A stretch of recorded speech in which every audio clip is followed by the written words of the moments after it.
नमस्कार, मैं गीत उदय सैनी आप सभी का बहुत बहुत स्वागत करती हूँ प्रोग्राम स्ट्रेट टॉक में। स्ट्रेट टॉक में आज का हमारा विषय है भ्रष्टाचार का। भ्रष्टाचार जो कि नेताओं का है, जीरो टॉलरेंस का है, कहें भ्रष्टाचार मुक्त भारत का है, जिसके बारे में बहुत सी बातें अक्सर हमने सुनी हैं और आज भी सुनते हैं। ये ऐसी बातें हैं जो जब जब चुनाव आते हैं तो सियासी रैलियों में भी देखने को मिलती हैं। आपको याद होगा कि 2014 से पहले कहीं आम चुनावों से पहले एक मोमेंटम बनाने की उस वक्त कोशिश की गई थी, भ्रष्टाचार मुक्त भारत। आज भी होती है, लेकिन क्या वाकई भ्रष्टाचार खत्म हो चुका है? नहीं, भ्रष्टाचार हम आज भी देख रहे हैं। हम नेताओं का भ्रष्टाचार भी देख रहे हैं, जिनके ऊपर मनी लॉन्ड्रिंग के केसेस हैं, आय से अधिक संपत्ति के मामले हैं, बेनामी संपत्ति जिसका कोई लेखा जोखा नहीं, और उन नेताओं की धरपकड़। क्या होता है कि विपक्ष में बैठे वो नेता, उन पर उस वक्त कार्रवाइयां शुरू हो जाती हैं, लेकिन मान लीजिए अगर उनमें से कोई नेता एनडीए का दामन थाम ले तो उस वक्त उन पर लगे जो केसेस हैं, उनकी जो फाइल है, जो वो चार्जशीटेड है, वो ऑटोमेटिकली बंद हो जाती है या उस पर कोई बात ही नहीं होती है। कुल मिलाकर हम कह सकते हैं कि अब इस तरीके की पिक्चर है, इस तरीके का सिनेरियो बन चुका है कि एक परसेप्शन बनाने की कोशिश की जाती है। मामला क्लोज नहीं होता है, लेकिन हां, वो कुछ वक्त के लिए जो है वो बंद जरूर कर दिया जाता है। तो कुल मिलाकर कहने का मतलब मेरा यह है कि भ्रष्टाचार आज भी जारी है, क्योंकि ईडी और सीबीआई की जो रेड्स हैं वो आज भी पड़ती हैं।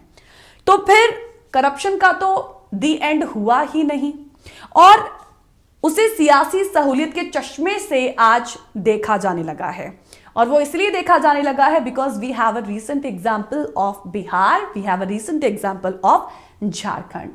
नीतीश ने जैसे ही पासा पलटा, एनडीए में हुए शामिल, तो फिर अगले ही दिन लालू प्रसाद यादव से होती है 13-14 घंटे पूछताछ। उसके अगले दिन उनके बेटे से भी पूछताछ होती है। ठीक पांचवा समन जो है वो केजरीवाल को भी जारी कर दिया जाता है, जो कि अभी तक उस समन को लेकर क्वेश्चंस ही खड़े कर रहे हैं, लेकिन ईडी के पास नहीं जा रहे हैं। बात झारखंड की भी, जहां पर देर शाम हेमंत सोरेन को भी आखिरकार इस्तीफा देना ही पड़ा। नए मुख्यमंत्री का नाम भी सामने आ गया। तो ईडी के इस वक्त वो हिरासत में है। तो पावर कॉरिडोर्स में अब चर्चा है कि जैसे जैसे चुनाव आ रहे हैं, ईडी का एक्शन लगातार बढ़ता चला जा रहा है। डायरेक्ट हम सवालों पर आएंगे। आज सवाल कौन से हैं जिसको आज हम स्ट्रेट टॉक में लेकर हाजिर हुए, वो सवाल आपको दिखाना चाहेंगे आपकी टीवी स्क्रीन पर। पहला सवाल है कि क्या ईडी एक्शन का चुनावी कनेक्शन है? दूसरा सवाल है कि नेताओं के घर छापेमारी, क्या ये चुनाव से पहले की मारामारी है? सवाल यह भी है कि ईडी की इंडिया यात्रा, एक तरफ न्याय यात्रा, दूसरी तरफ ईडी की इंडिया यात्रा, क्या यह न्याय है या अन्याय? सवाल यह भी है कि विपक्ष का मानना है कि यात्रा से घबरा गई है, इसीलिए इंडिया गठबंधन को परेशान कर रही है सरकार। सवाल यह भी है कि भ्रष्टाचार के खिलाफ जिस तरीके की मुहिम चल रही है ईडी की, क्या 24 के चुनावों में बीजेपी को इसका फायदा मिलेगा या नहीं? इन्हीं सवालों पर आज हम करेंगे स्ट्रेट टॉक। आज का विषय ही भ्रष्टाचार को लेकर है, ईडी सीबीआई की रेड से जुड़ा हुआ है, क्योंकि चुनावी मौसम में हो ऐसा ही रहा है। ईडी की लगातार कार्रवाइयां और बड़े नेताओं पर जिस तरीके से शिकंजा कसा जाने की कोशिश की जा रही है, हेमंत सोरेन जो है he is one of the example, जिनकी कहें अब जिन्होंने इस्तीफा दे दिया है और अभी वो ईडी की हिरासत में भी हैं। और अब देखा जाए तो आगे भी जिन जिन लोगों को समन भेजा जा रहा है, बस अब उनकी भी गिरफ्तारी की जो कहीं उम्मीद है वो इस वक्त बीजेपी कर रही है। भ्रष्टाचार नेताओं का, जीरो टॉलरेंस का भारत, भ्रष्टाचार मुक्त भारत का 2013 में भी इसी तरीके का एक मोमेंटम बना था, जब सियासी रैलियों में इसी तरीके के जो नारे हैं वो सुनने को मिलते थे। लेकिन अब जिस तरीके की पिक्चर है, जिस तरीके का सिनेरियो बना हुआ है, उससे एक सवाल जो है वो खड़ा हो रहा है कि क्या अब इस तरीके की कार्रवाइयों को सियासी सहूलियत के चश्मे से देखा जाने लगा है? क्या वाकई ऐसा है? ये एक आम सवाल भी है और आज इसी पर हम बात करने वाले हैं। इसी पर बातचीत करने के लिए मेरे पास 3 गेस्ट से जुड़ा हुआ एक पैनल है, जिनका मैं इंट्रोडक्शन अभी आपको दूंगी। आज हमारे साथ 3 खास मेहमान जुड़े हुए हैं। पॉलिटिकल एनालिस्ट के तौर पर अरविंद कुमार सिंह जी इस वक्त हमारे साथ जुड़ चुके हैं। मैं चाहूंगी कि स्क्रीन पर जो है हमारे गेस्ट को लाया जाए। सीनियर जर्नलिस्ट के तौर पर अशफाक अहमद जी हमें ज्वाइन कर चुके हैं, और सोशियोलॉजिस्ट और पॉलिटिकल एनालिस्ट भी हैं प्रोफेसर विनोद कुमार सिंह, वो भी हमें ज्वाइन कर चुके हैं। आप तीनों का बहुत बहुत स्वागत करते हैं प्रोग्राम स्ट्रेट टॉक में। नमस्कार। स्ट्रेट टॉक की शुरुआत में क्योंकि हो ही चुकी है, अब सवाल जो आज रखे हैं उस पर हम चर्चा शुरू करते हैं। तो मैं अरविंद कुमार सिंह जी आप से ही इसकी शुरुआत करना चाहूंगी।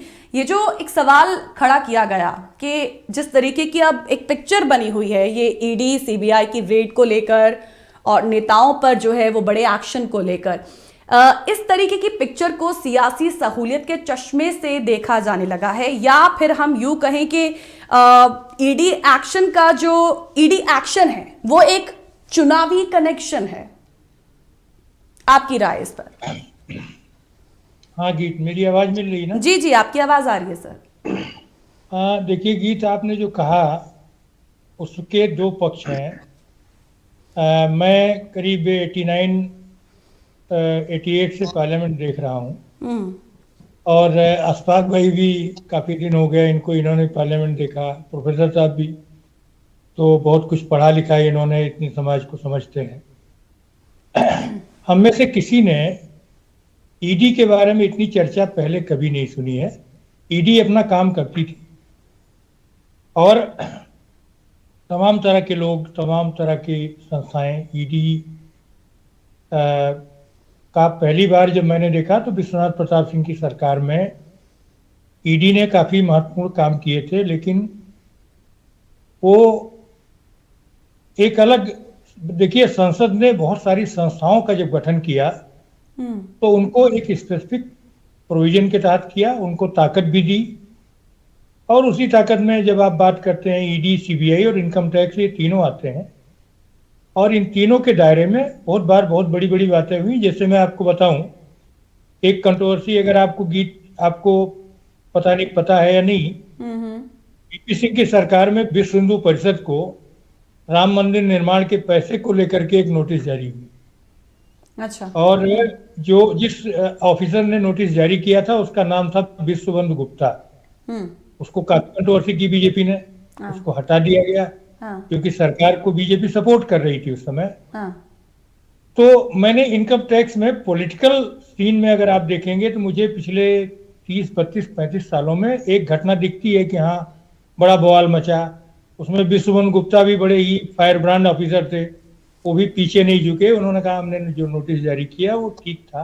बहुत सारी बातें आएंगी, लेकिन जहां तक पॉलिटिक्स की बात है, जब पॉलिटिक्स, अब मान लीजिए ईडी को कोई काम 2015 में करना था, 16 में करना था, या मान लीजिए 2019 में करना था कोई काम, और वो काम अगर वो छत्तीसगढ़ के या राजस्थान के, मध्य प्रदेश के इलेक्शन के दौरान वो कर रहा होगा, तो निश्चित तौर पर उसका एक राजनीतिक निहितार्थ है, और उसका नुकसान भी जिन लोगों पर, चाहे वो अशोक गहलोत पर हुआ हो या जो कांग्रेस के लीडर्स पर जो वहाँ हुआ, या अपोजिशन के और भी बहुत सारे लीडर्स हैं, और ये सारी चीज़ें, ऐसा नहीं कि कोई ये रातों रात की जो जिन बातों को लेकर के सारी चीज़ें हो रही। एक बात तो ये है कि विपक्ष के चंद लोगों को साध करके ईडी और सीबीआई काम कर रही है। ओके। ये बात, ये महज संयोग नहीं है, पहली चीज तो ये है। दूसरी चीज ये है कि जो लोग, जिन पर ईडी और सीबीआई के केसेस चल रहे थे, तो उन्होंने अगर रूलिंग पार्टी का रास्ता पकड़ लिया, मैं नाम लूंगा, आप येदियुरप्पा साहब जो है वो कर्नाटक के फॉर्मर चीफ मिनिस्टर, आप असम के चीफ मिनिस्टर का ले लीजिए, बहुत एग्जांपल्स, अजीत पवार। इसके अलावा बहुत सारे नाम हैं, लेकिन ईडी और सीबीआई में बहुत सारे अपोजिशन के लोगों ने बहुत सारे मामलों के बारे में लिखा पढ़ी की कि आप नोटिस लीजिए, इसको संज्ञान में लीजिए, वो नहीं लिया गया। और अभी एक बड़ी ही मैंने दुखद घटना घटी तमिलनाडु में, पता नहीं आप लोगों के संज्ञान में है या नहीं। दो दलित लोगों को नोटिस भेजा गया। हाँ जी जी जी, उनके पास बिल्कुल। 500 रुपए भी नहीं थे, हाँ 500 भी उनके खाते में नहीं था। जी, उनको ईडी ने सम्मन भेजा, ठीक। और वो सम्मन इसलिए भेजा गया कि बीजेपी के एक लीडर के साथ उनका जमीन का विवाद चल रहा था। हाँ तो भीम विवाद में तो हम लोग अस्पाक जानते हैं, हमारे यहाँ उत्तर प्रदेश में तो बड़े बड़े स्कैंडल, बड़ी हत्याएं, मतलब कई बार अभी हुआ, आपने सुना होगा गोरखपुर में ठीक। कई लोग मार दिए गए। उसके पहले मिर्जापुर में काफी लोग मार दिए गए। तो ये जो है, अभी देखिए ईडी और सीबीआई में शक इसलिए हुआ क्योंकि सुप्रीम कोर्ट ने बहुत सारे पक्षों की जांच पड़ताल की। उसमें ईडी के डायरेक्टर के बारे में सुप्रीम कोर्ट ने पूछा कि साहब यही नाम आपको क्यों पसंद है, आप क्या है, क्या इन किसी काबिल कोई अफसर जी, भारत में कोई और नहीं है? मिलता। और इसके अलावा जो कानून बदला गया उसमें यह था कि साहब कानून भी इस तरह किया गया कि ईडी और सीबीआई के जो डायरेक्टर है वो को टर्मिनस होगा, यानी एक सरकार आई उसके साथ 5 साल तक काम करेगा। ठीक है। आपने बहुत सारे मामलों में ये अशफाक भाई को पता है कि उत्तर प्रदेश में जी एक अधिकारी को चीफ सेक्रेटरी जो है बनाए रखा गया है, बनाए रखा जा रहा है, जो है पिछले चुनाव से लेके लगातार उनको बढ़ाया जा रहा है। क्यों बढ़ाया जा रहा है सबको पता है।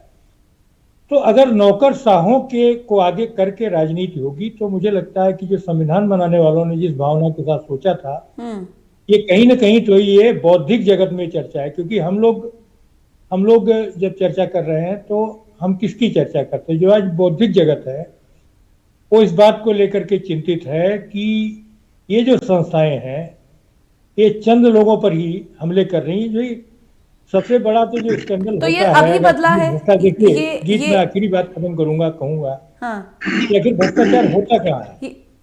भ्रष्टाचार कोई विपक्ष का नेता करेगा या जो है जो सत्ता में बैठा हुआ वो करता है? अब मुझे बताइए, ताकत किसके पास होती है? ताकत अपोजिशन के पास होती है या ताकत सत्ता के पास होती है? जी बिल्कुल। और ऐसा तो राम राज्य नहीं आ गया है कि कश्मीर से कन्याकुमारी तक केवल विपक्ष के लोगों को अगर आप निशाना बनाएंगे तो 140 करोड़ लोगों का ये है। और हिंदुस्तान में पहली बार ये होने जा रहा है कि हमारे वोटर 100 करोड़ के आसपास होने जा रहे हैं। ये जो चुनाव होगा 8वीं लोकसभा का, ऐसा नहीं है कि लोग देख रहे हैं। तो मुझे लगता है कि जो संविधान के विशेष प्रयोजनों के तहत संसद ने जिन संस्थाओं को बनाया है उसकी गरिमा को कैसे बना रहे, वो कहीं पहुंच जाए तो ऐसा ना लगे कि किसी ने भेजा है। उसकी मर्यादा को कैसे बनाए रखा जाए, ये काम देखना किसका है, जिम्मेदारी है।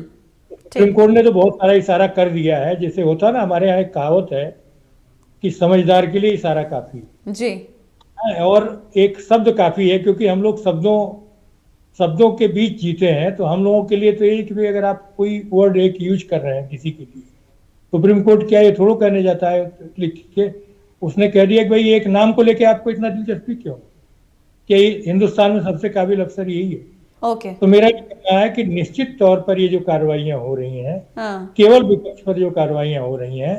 और जो मैंने बिगिनिंग में एक क्वेश्चन रखा था कि ईडी एक्शन का चुनावी कनेक्शन, साथ ही साथ हमने उस टाइमलाइन का भी जिक्र कर लिया जो आज की इस पिक्चर में, आज के सिनेरियो में हमें काफी सस्पेक्टेड लगती है, संदिग्ध लगती है।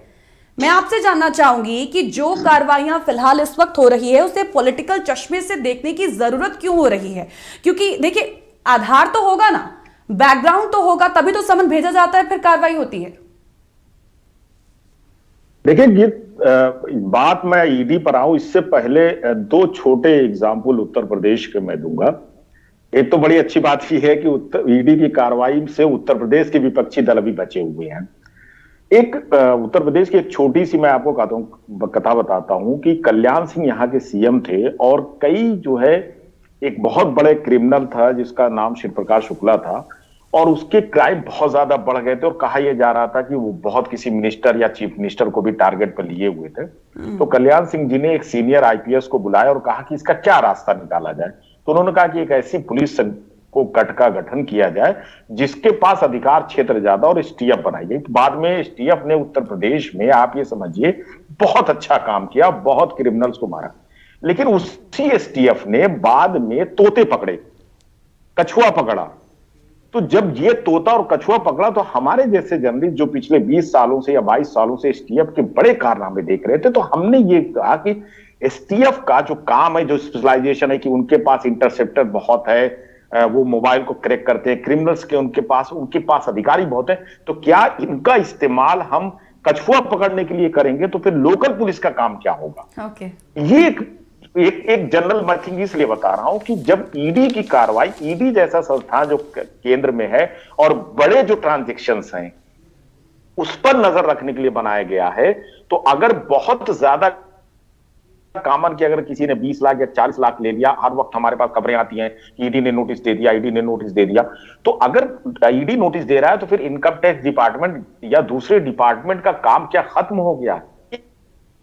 एक सवाल ये बनता है। दूसरी चीज ये है कि जो कार्रवाई ईडी कर रही है, ईडी की कार्रवाई पर मेरा कोई सवाल नहीं है। ईडी के पास आउटपुट है या किसी भी एजेंसी के पास आउटपुट होता हुआ कार्रवाई करती है, उसके बाद अदालत में केस जाता है, अदालत में छूटता है।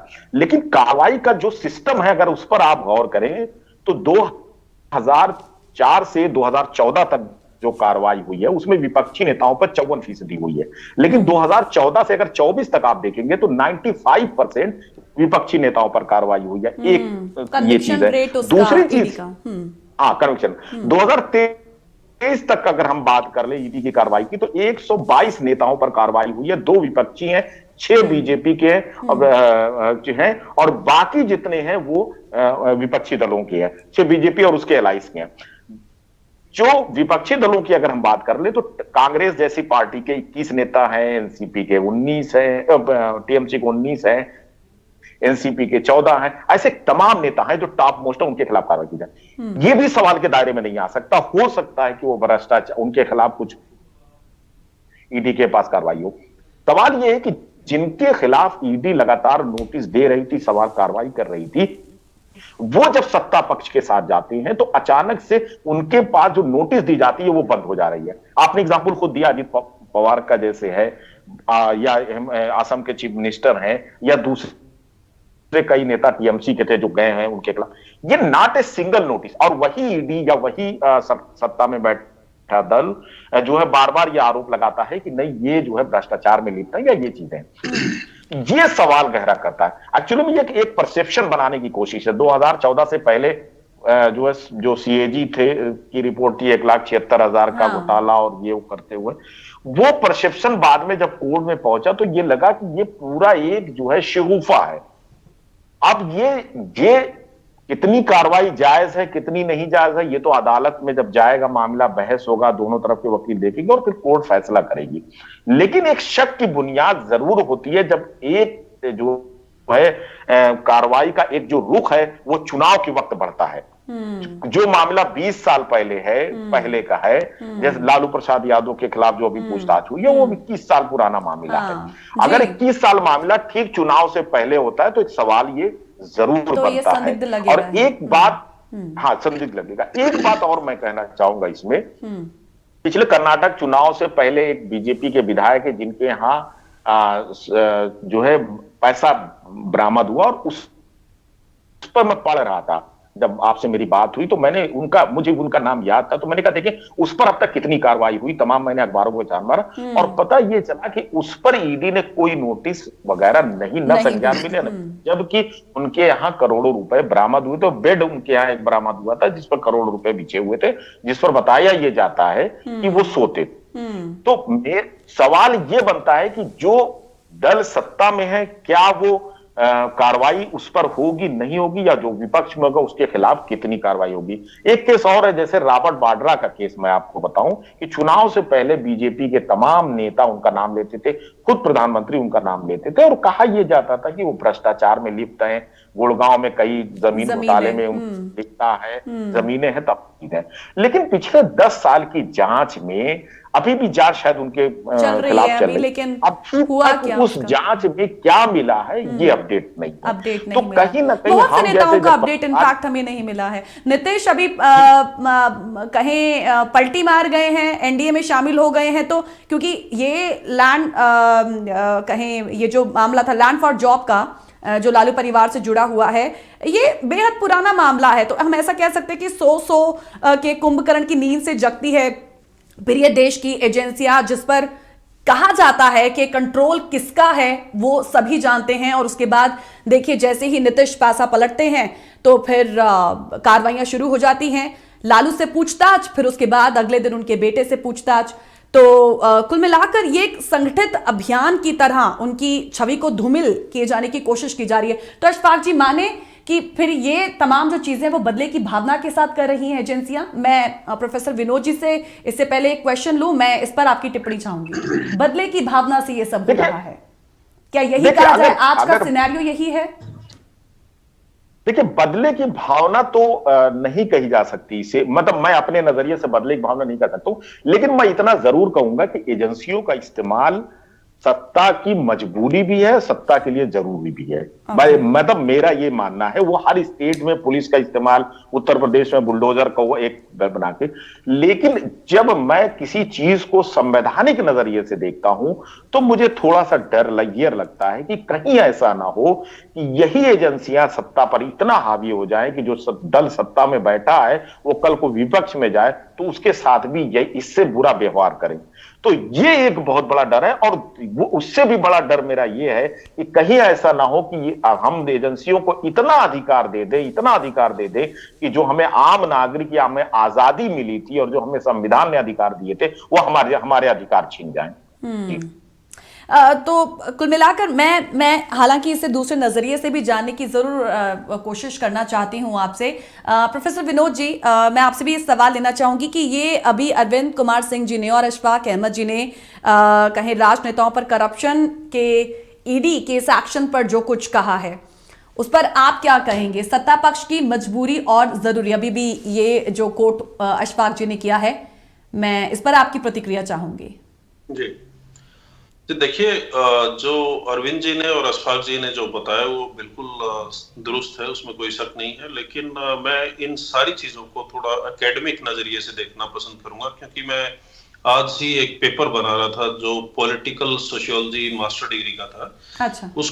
उसके लिए जब मैं पढ़ रहा था तो मुझे समझ में आ रहा था कि किस तरीके से जो ब्यूरोक्रेसी और पॉलिटिक्स आपस में हाथ मिला लेते हैं, तो सबसे बड़ा जो विक्टिम होता है इसका वो होता है जनता, आम जनता या सिविल सोसाइटी। सिविल सोसाइटी धीरे धीरे इस कदर दरकिनार कर दी जाती है, जो इंटेलेक्चुअल्स हैं, जो वकील हैं और बाकी तमाम सारे जो जनता के बिहाफ से आवाज उठाने वाले लोग हैं, वो धीरे धीरे पब्लिक स्पेस से वाइप आउट कर दिए जाते हैं। अगर आप मीडिया की रिपोर्ट्स और मीडिया में जो टेलीविजन मीडिया पे जो दिखा जा रहा है उसको भी एनालाइज करेंगे तो आपको समझ में आएगा कि एक स्पेसिफिक किस्म का नैरेटिव वहां पे देखने को मिलेगा।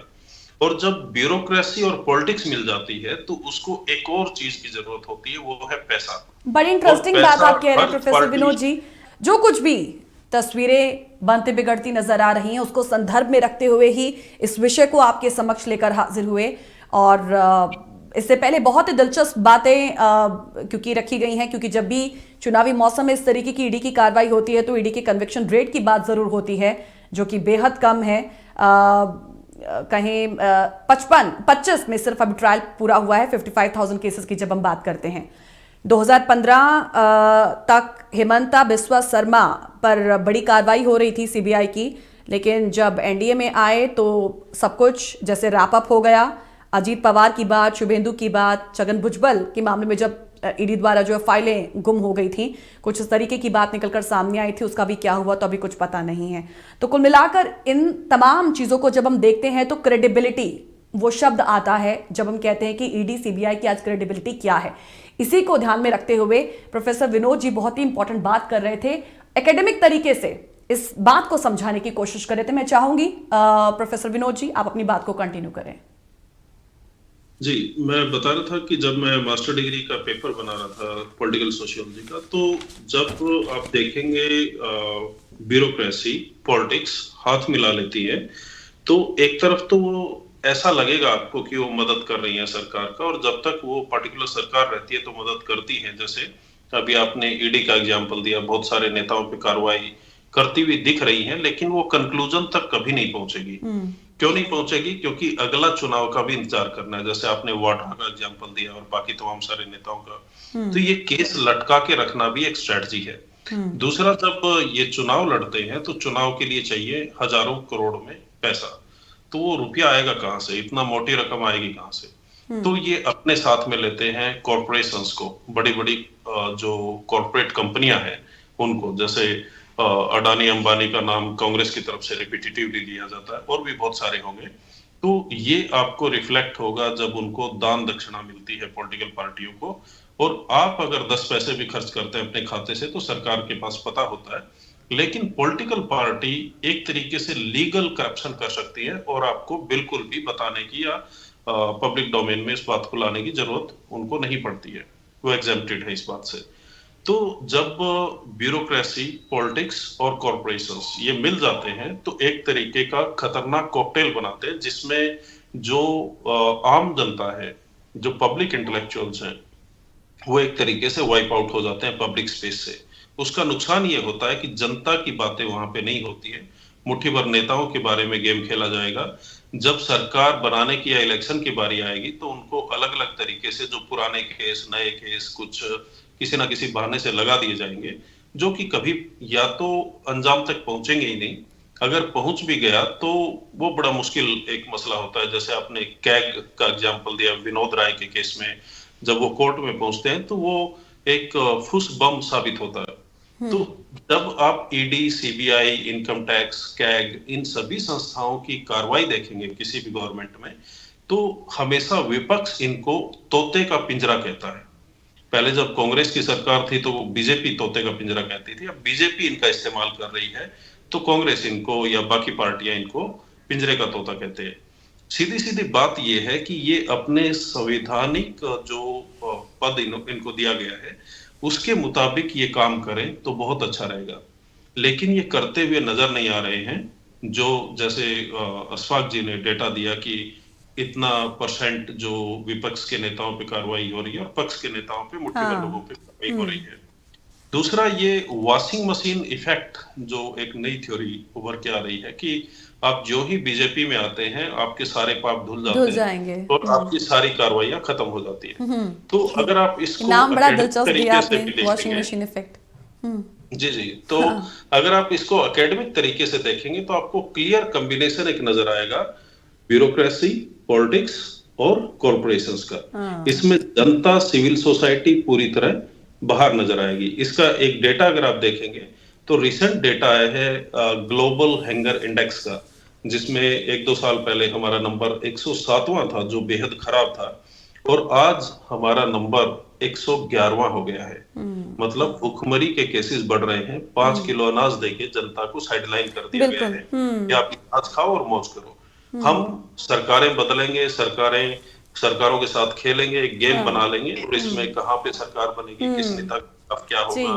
तो इस तरीके के गेम में सबसे बड़ा जो विक्टिम होता है वो ये विपक्ष नहीं है, विक्टिम सबसे बड़ा विक्टिम है आम जनता। इनको स्कूल, कॉलेज और हॉस्पिटल से दूर उनको जो सुविधाएं मिलनी चाहिए थी उनके अंदर इन इंस्टीट्यूशंस में, वो ना देके उनको 5 किलो राशन पकड़ा दिया जाता है कि आप इनको खाओ और जिंदा रहो और हमारा गेम देखो। जी। एक और बड़ी दिलचस्प बात है, क्योंकि हम बार बार हम जब बात कर रहे थे कि ये जो कार्रवाई की टाइमलाइन है वो बड़ी संदिग्ध है, इसी से जुड़ा एक और सवाल है, क्योंकि अशफाक जी आप देखें कि अभी इस वक्त न्याय यात्रा चल रही है कांग्रेस की, राहुल गांधी न्याय यात्रा कर रहे हैं, और ऐसे में जब हम बिहार के किशनगंज में वो पहुंचते हैं वहां पे हम देखते हैं कि तब एक टाइमलाइन की जब मैं बात करती हूँ, बात जब बिहार की करें, बात जब पश्चिम बंगाल की करें, झारखंड की भी हम बात करेंगे, तो इन यात्राओं को ईडी की रेड से जोड़कर देखा जा रहा है। और हम देख रहे हैं कि एक तरफ न्याय यात्रा तो दूसरी तरफ ईडी की ये इंडिया यात्रा देखने को मिल रही है, हर कहीं पहुंच रही है, और विपक्ष के उन नेताओं की धरपकड़ कर रही है जिन पर करप्शन के चार्जेस हैं, जो नेता इस वक्त चार्जशीटेड हैं। आप इसे किस तरीके से देखते हैं? ये न्याय है या अन्याय? ईडी की इंडिया यात्रा। देखिए, ईडी की जो मैं ये कहूंगा कि ईडी का कार्यक्षेत्र पूरे हिंदुस्तान में, तो उसे अधिकार भी है कि पूरे हिंदुस्तान में वो कार्रवाई करे और जहां संदिग्ध मामले मिले वो करे। जब मैं राज्यसभा टीवी में था तो मैं एक प्रोग्राम हम लोग बनाते थे, जनतंत्र आपके द्वार, जिसमें जो संसदीय कमेटी होती है, मान मिनी पार्लियामेंट जिसको हम लोग कहते हैं, उसने एक बड़ी चौंकाने वाली रिपोर्ट में मतलब दी थी और वो हम लोगों ने भी पढ़ी थी, तमाम उस पर चर्चा हुई थी कि जो उस वक्त की आईपीएल जो टीम बनाई गई थी, तो उसका जनतंत्र जो संसदीय समिति थी उसका ये मानना था कि इस आईपीएल के बनाने में जो टीम की खरीद फरोख्त हुई, इसमें पैसे की बहुत ज्यादा मतलब इधर उधर किया गया, लेकिन उस पर जो है कोई कार्रवाई नहीं हुई, जबकि उसमें एक बड़ा ट्रांजैक्शन था। जो बात विनोद जी कह रहे थे कि जो तीन चीजें होती हैं, एक पॉलिटिकल पावर होता है, एक एडमिनिस्ट्रेटिव पावर और दूसरी तरफ जो है कंपनी से, आप इनमें देखिए ना कि जो अगर पिछले कुछ सालों में आप देखें या दूसरी सरकारों में भी देखें, तो सबसे ज्यादा अगर बड़ा करप्शन कहीं हो रहा है तो ठीक है, नेता कर रहे हैं, सरकारें कर रही हैं, लेकिन कंपनियों की तरफ भी करप्शन हो रहा है, उनकी तरफ से टैक्स की चोरी या दूसरी चीजें हो रही है, लेकिन उनके मामले में या उनके चीजों में उतनी कार्रवाई ईडी या दूसरे डिपार्टमेंट नहीं कर रहे हैं जितनी करनी चाहिए। मतलब पॉलिटिकल सिनेरियो में, क्योंकि समय कम है, मैं एक्चुअली वो जानना चाहती थी कि जहां जहां पर न्याय यात्रा गुजरने वाली है या गुजर चुकी है, ये कार्रवाइयां ईडी की वहीं पर हमें देखने को मिली है। रिसेंट एग्जांपल हमारे पास बिहार, झारखंड, पश्चिम बंगाल है। क्योंकि मेरे पास समय कम है, अशफाक जी, मैं आपसे आखिरी सवाल लेना चाहूंगी कि भ्रष्टाचार के खिलाफ अभी जो ये कार्रवाई चल रही है, क्या आपको लगता है कि 24 के चुनावों में इसका बड़ा फायदा बीजेपी को मिलेगा? देखिए, निश्चित रूप से मिलेगा बीजेपी को। देखिए, ये कार्रवाई नहीं है, मतलब अगर मैं खुले तौर पर कहूं, ये परसेप्शन बनाने की ये एक्शन भी, ये परसेप्शन बनाने की एक कोशिश है कि जो विपक्ष, जो राहुल गांधी, जो विपक्ष के नेता हैं, वो न्याय यात्रा निकाल रहे हैं, दरअसल उनके जो साथी तमाम लोग हैं वो पहले से भ्रष्टाचार में लिप्त है, और एक परसेप्शन बना के जो है वोट हासिल करने का एक बड़ा हथियार फिलहाल जो है वो ईडी मुझे जो मौजूदा कार्रवाई है उसको देखते हुए नजर आ रहा है। और कहीं ना कहीं हिंदुस्तान में परसेप्शन जो है वो जो है हमेशा वोटिंग के वक्त काम करता है, काम बहुत कम काम करता है। बहुत से ऐसे नेता हैं जिनको मैंने बहुत काम किया, उन्होंने चुनाव हारते देखा। तो ये परसेप्शन है, और जरूर ये मान के आप चलिए कि इस परसेप्शन से कहीं ना कहीं एक वो वर्ग है जिसके पास व्हाट्सएप यूनिवर्सिटी है या दूसरे सोर्सेज है, उन तक जो चीजें पहुंचती हैं, तो वो उनसे प्रभावित होता है, और वो कहीं ना कहीं जो है उसका दिमाग जो है उस तरफ जाता है और वो वोटिंग करता है लास्ट मोमेंट पे जाके। मेरा ये मानना है। जी बिल्कुल, हम कह सकते हैं कि एक परसेप्शन बनाने की ही शायद कोशिश की जा रही है, क्योंकि इसका सीधे तौर पर एक जो कहें इंडेलेबल मार्क, एक डायरेक्ट जो अफेक्ट है वो जनता पर पड़ता है। चुनावी मौसम है, 2024 के आम चुनाव भी अब सर पर हैं, तो फिर इसी वजह से ये जो चुनावी कहें ये जो ईडी का एक्शन है, इसे चुनावी कनेक्ट किया गया है। मैं कहीं दोनों खास मेहमानों का शुक्रिया अदा करना चाहूंगी। अरविंद जी हमें पहले वो लेफ्ट कर चुके हैं, प्रोफेसर विनोद जी आज उन्होंने ये करप्शन और ईडी की, सीबीआई की इस कार्रवाई को जिस तरीके से, गूढ़ तरीके से सर आपने समझाने की कोशिश की है, उसके लिए आपको बहुत बहुत धन्यवाद। अशफाक जी आपका भी बहुत बहुत शुक्रिया प्रोग्राम में हमें ज्वाइन करने के लिए।